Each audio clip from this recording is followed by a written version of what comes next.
Hola, jovencitos y jovencitas. Se cayó justo cuando estábamos hablando de este tema, se fue la energía.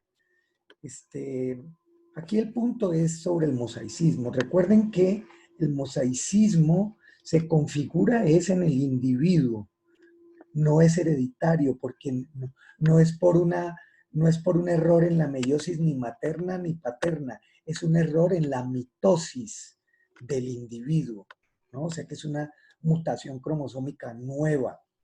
Entonces, aquí hay una situación cuando se van a hacer pruebas diagnóstico prenatal de un individuo, esto puede este, confundir el resultado, porque si se reporta un mosaicismo, no se sabe si realmente es propio del feto o si está confinado a la placenta.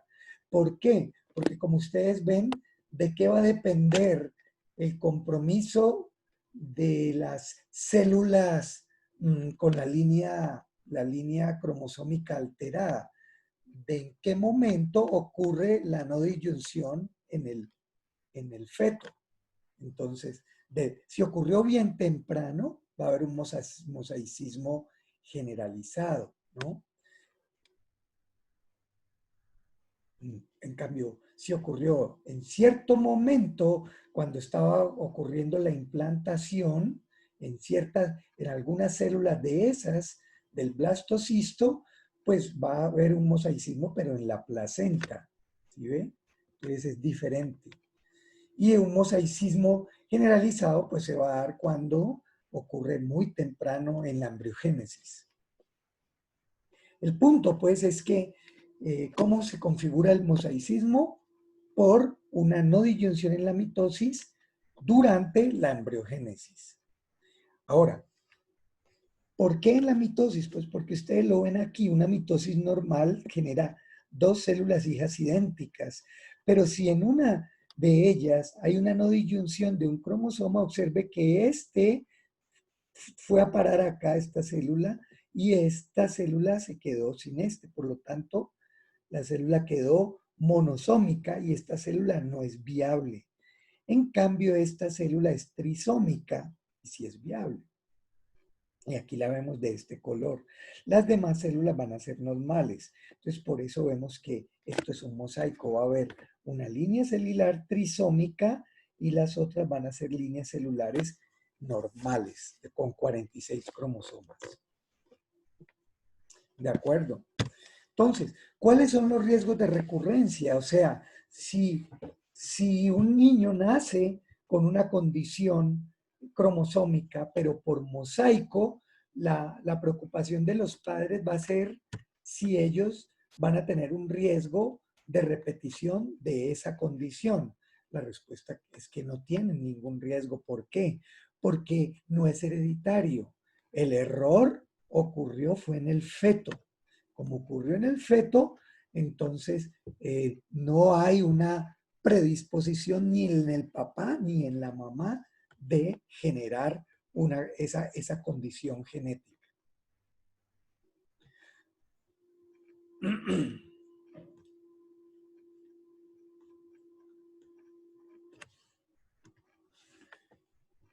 ¿Cuáles son las implicaciones para la descendencia de individuos mosaicos? Bueno, aquí tenemos que tener esto presente. Todos los individuos mosaicos, incluyendo los no detectados porque tienen un nivel de mosaicismo bajo, van a tener un riesgo incrementado de tener descendencia cromosómicamente anormal, no mosaica, por no disyunción secundaria. ¿De qué va a depender este riesgo? De la proporción de células germinales o células sexuales que tengan la línea trisómica. ¿De acuerdo? Entonces, si un individuo tiene un 20% de sus células sexuales son trisómicas, pues va a tener un riesgo de generar trisomía por esas, o sea, por no disyunción secundaria, va a tener un riesgo de generar individuos trisómicos. No disyunción secundaria, ¿por qué? Porque él tiene células sexuales trisómicas. Esto es una situación muy interesante que sucede con los cromosomas, que se llama la disomía uniparental. que como su nombre lo sugiere, es la presencia en una línea celular diploide de ambos cromosomas de únicamente uno de los padres de un par dado.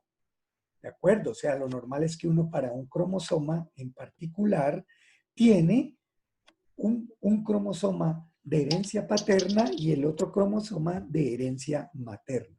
¿De acuerdo? Pero en la disomía uniparental, ambos cromosomas son heredados de un solo padre, que no es normal. ¿Por qué puede ocurrir eso? Por retraso cromosómico en una célula trisómica, como ustedes lo ven aquí. Ustedes ven que aquí se generó un óvulo disómico y aquí lo fecundó un espermatozoide normal. Se formó un cigoto trisómico. Y claro, si esto hace mitosis normales, pues todas las células van a ser trisómicas.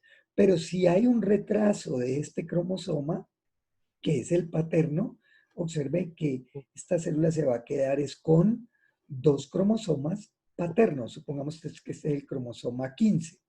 Este es el 15 paterno, estos son los dos 15 maternos. Entonces, este individuo va a recibir los dos 15 maternos. A eso se le llama heterodisomía materna.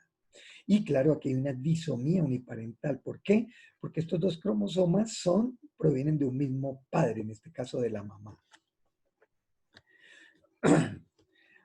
O también puede ocurrir por lo siguiente, ¿no? Hay una no disyunción, en la meiosis se genera un óvulo, o podría ser al revés, ¿no? Un espermatozoide nulisómico, y aquí vemos pues que está el óvulo nulisómico fecundado por un espermatozoide normal, y observen pues que él va a pasar el cromosoma, falta un cromosoma, pero por duplicación cromosómica, esto va a generar un doble cromosoma, en este caso paterno. Aquí en este caso hay una isodisomía. La disomía es iso porque son cromosomas iguales. En cambio acá es hetero porque los dos cromosomas maternos no son iguales, ¿no? Bueno, ¿cuáles son las posibles consecuencias de una disomía uniparental? Entonces, podríamos verlo básicamente con estas dos consecuencias. La impronta de genes únicos o regiones cromosómicas. La improntación se refiere a la manera diferente en que la cromatina se metila, bien sea por las mujeres o por los hombres. Entonces, no es lo mismo heredar un cromosoma de una mujer que un cromosoma de un hombre. No es lo mismo. La improntación es diferente, la metilación de los genes es diferente. Entonces, hay una improntación de genes o de regiones cromosómicas, o la otra situación es hay homocigosidad de alelos mutantes. O sea, si ambos cromosomas provienen de la mamá o del papá y resulta que el papá tiene alelos mutantes y hay una isodisomía, entonces esos alelos mutantes van a estar en condición homocigota y eso puede hacer pues que se genere una enfermedad. Las dos enfermedades que se conocen mejor en los humanos por disomía uniparental es una que se llama el síndrome Prader-Willi y la otra que se llama el síndrome de Angelman o Angelman.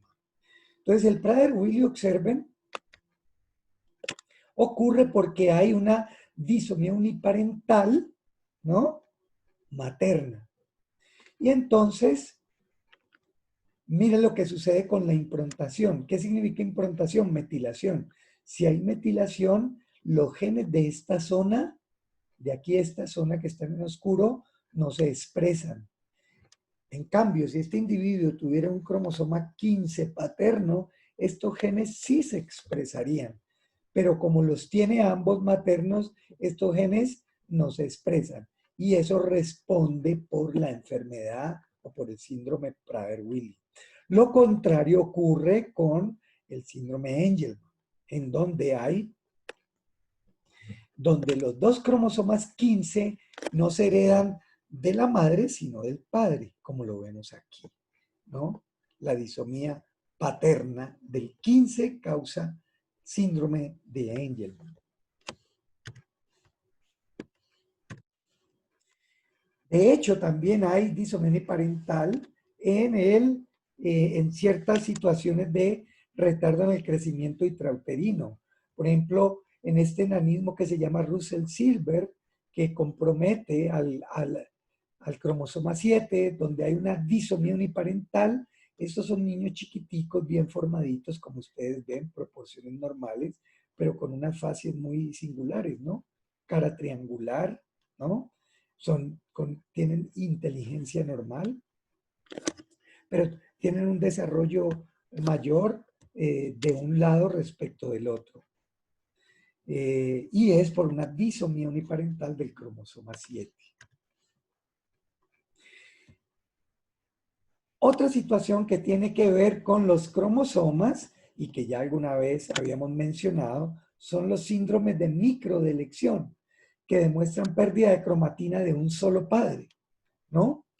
En la situación de ciertas condiciones, como por ejemplo es el Prader-Willi y el Angelman. Observen que son fenotipos muy diferentes, ¿no? Comprometen el mismo cromosoma 15, pero en este caso es el Prader-Willi es de herencia materna y en el Angelman ambos cromosomas son de herencia paterna, ¿no? Y esto también se puede dar por microdelección. ¿Cómo así la microdelección? Entonces yo les pido atención aquí. Observen. Mire, aquí tenemos el cromosoma 15 paterno y el cromosoma 15 materno. Aquí tenemos los genes que tienen que ver con el Prader-Willi y aquí los que tienen que ver con el Angelman, ¿no? Y ustedes ven que unos están sin llenar y otros están llenos, ¿no? Entonces, por ejemplo, los Prader-Willi paternos, el cuadrado, observe, están sin llenar.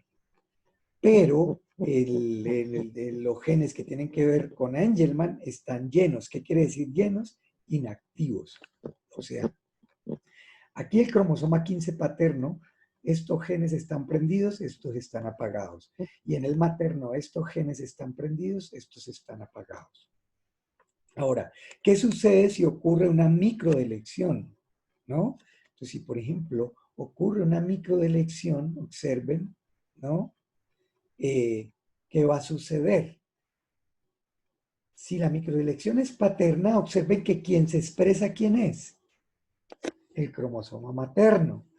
Pero observen que aquí los que tenían que ver con Prader-Willi están apagados. Como están apagados, este individuo desarrolla el síndrome Prader-Willi. Ahora, si eso es al revés y la microdilección ocurre en el cromosoma materno, observen que cuáles son los que van a estar prendidos. Los genes que evitan el desarrollo de Prader-Willi, pero los que están comprometidos en el desarrollo Angelman están apagados. Entonces, observen que si la microdelección es del 15 paterna, Prader-Willi, pero si la microelección es del 15 materno, entonces el síndrome que se desarrolla es el Angelman. Listo, pasemos a las situaciones de las poliploidías. Sabemos que ocurren dos tipos de poliploidías, las triploidías, cuyo complemento cromosómico es 69, ¿cierto? Cromosomas en total, y el complemento de cromosomas sexuales puede ser triple X, doble XY o XY. Y en la tetraploidía observen que el complemento es de 92 cromosomas, ¿no? Y solo puede ser o tetra X o doble X, doble Y. Observen, mírenlo aquí, que la triploidía tiene 3 cromosomas de cada, tiene 3 copias de cada cromosoma, como lo ven aquí. Por eso la sumatoria es 69, 23 por 3, 69. En este caso es un 69XXY. Y en este caso, observen, es una tetraploidía que tiene 4 copias de cada cromosoma, 4 copias de cada cromosoma, ¿no? 4 copias. Y el complemento sexual es XXYY, ¿no? Ahora, la triploidía hay que tener presente lo siguiente, ¿no? Por lo que vimos aquí anteriormente. Por lo que vimos aquí anteriormente. Puede ser triple X, doble XY o X, doble Y. Entonces, la triploidía puede tener doble contribución paterna, ¿cierto? Cuando la doble contribución es paterna, usualmente termina en aborto a mitad del embarazo. Y cuando la triploidía es por doble contribución materna, sobrevive más tiempo, pero no pasa el periodo neonatal temprano. O sea, ambas son letales. Pero lo interesante es que no tienen, no se manifiestan igualmente, ¿no? Ambas son letales, pero una ocurre la muerte más temprano que en la otra. Claramente, la herencia paterna y materna son diferentes y ya más o menos sabemos que tiene que ver con improntación, con tema epigenético. No es lo mismo heredar un cromosoma de un varón que un cromosoma de una mujer. Por eso el sueño feminista de lograr solo mujeres, porque en teoría y en la práctica además ya se puede hacer, es posible fusionar un, un óvulo con otro óvulo, ¿cierto? En condiciones de laboratorio. ¿Y qué se esperaría que fueran a hacer? Una mujer, ¿verdad? Porque se están pasando los cromosomas X y los cromosomas y los autosomas de una mujer y de otra. Pero eso no pelecha. ¿Por qué? Porque así es la vida, así fue diseñada la vida, ¿no? Varones, mujeres, ¿no? Varones, mujeres. La improntación de los genes es diferente en los hombres que en las mujeres. Bueno, ejemplos clínicos. La triploidía representa 20% de abortos espontáneos cromosómicamente anormales y excepcionalmente se encuentra tarde en el embarazo. En el primer trimestre, placenta tiene hiperplasia trofoblástica focal, cambios hidatidiformes de vellosidad coriónica, lo que se llama mola hidatidiforme. Usualmente presenta un embrión, a diferencia del embarazo propiamente molar. En el segundo y tercer trimestre, al ultrasonido se reconocen retardo en crecimiento y oligohidramnios progresivo. Feto tiene cabeza relativamente grande, lesiones cardíacas congénitas, sindactilia, o sea, dedos pegados. Placenta es pequeña. Y en los recién nacidos presentan características como la del feto, si ven esta cabezota, ¿no? Y sobreviven por periodo breve. Aquí vemos pues un feto triploide. Y el tetraploide representa 6% de abortos espontáneos, cromosómicamente normales, se pierden la mayoría en el primer trimestre, en rara ocasión hay embarazo en curso y el feto presenta retardo de crecimiento pronunciado, microcefalia y diversas malformaciones. Es un fetico tetraploide. Bueno, ¿cuál es la patogénesis? ¿Cómo se genera la triploidía? Entonces, la triploidía, ya dijimos que puede generar estos complementos cromosómicos. 69 triple X, 69 doble XY, 69 X doble Y. ¿Cómo se genera? Por dispermia, ¿no? Por fallo de la meiosis en células germinativas, ¿no? O por dispermia. Aquí vemos una dispermia. Miren, ¿qué es dispermia? Que un mismo cigoto fue fecundado por dos espermatozoides, ¿no? Entonces, el complemento de este es X, el de este podría ser Y y Y, entonces daría XYY. O podría ser X y Y, entonces daría XXY, ¿no?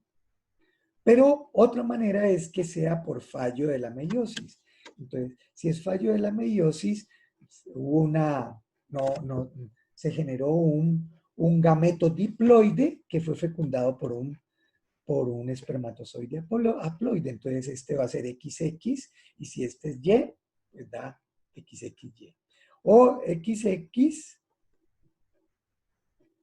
o X, y en este caso observen que en dónde ocurrió el error en la meiosis, en la espermatogénesis. Miren que este es un espermatozoides 2N, por lo tanto, ¿cómo va a ser YY? Entonces sería XYY.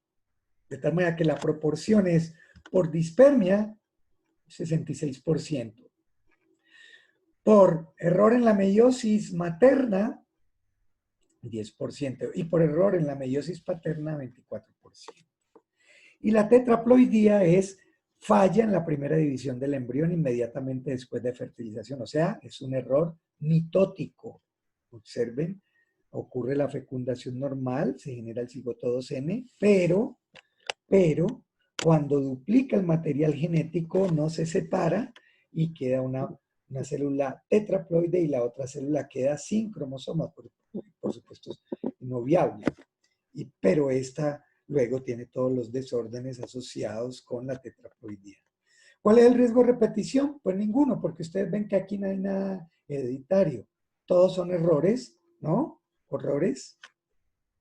Errores en la meiosis, ¿no? Materna o paterna, materno-paterna. Bueno, espero les haya quedado claro.